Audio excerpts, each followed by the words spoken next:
रेणुका की शादी कुछ ही दिनों पहले शास्त्री नगर में हुई थी। रेणुका बहुत ही आलसी लड़की थी। वो दिन भर बेड पर सोती रहती या फिर मैगजीन पढ़ती रहती और घर के काम भी धीरे धीरे ही करती। एक दिन उसकी सास उसके पास आती है।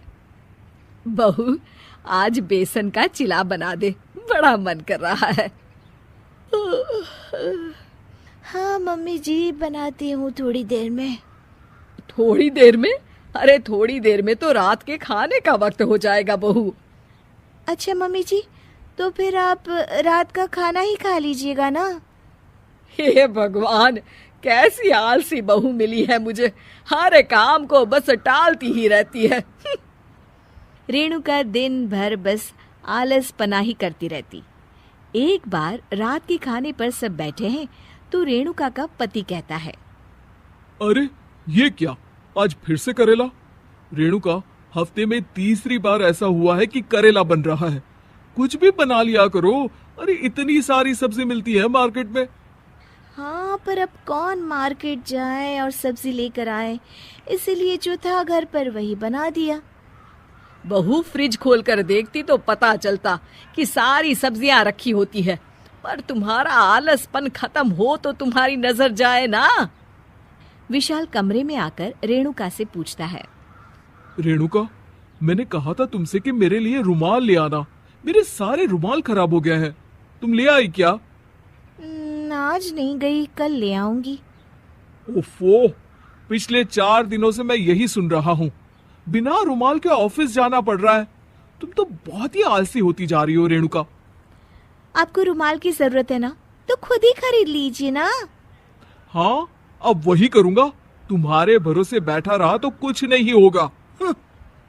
एक दिन दरवाजे पर बेल बज रही होती है और रेणुका सोफे पर बैठी होती है, पर आलस में दरवाजा खोलती ही नहीं।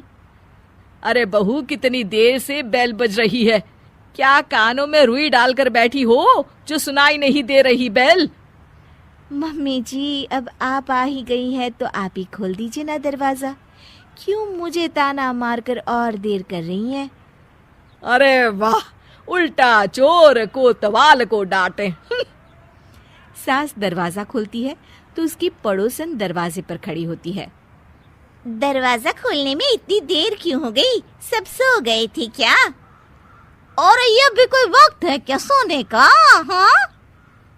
अरे नहीं नहीं, ऐसी कोई बात नहीं है। आइए आइए, आप लोग अंदर आइए। ओफो, इन सबको भी अभी आना था।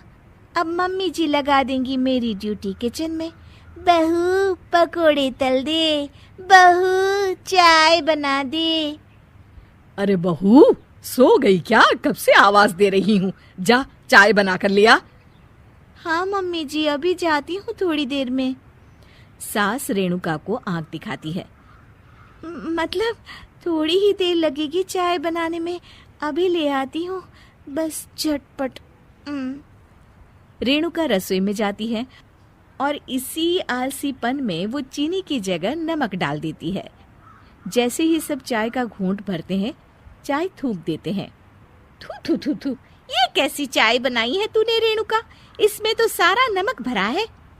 हाँ, और ये पकोड़े, इसमें इतनी मिर्च है कि मेरी तो हालत ही खराब हो गई खाकर। और रेणु जी, आपकी खातिरदारी में पहले तो कभी कोई कमी नहीं रहती थी, पर जब से आपकी ये बहू आई है ना, मामला कुछ गड़बड़ा सा गया है। हाँ हाँ, जहाँ आप इतनी एक्टिव हैं, वहीं आपकी बहू एकदम आलसी, एकदम राम मिलाई जोड़ी लगती है।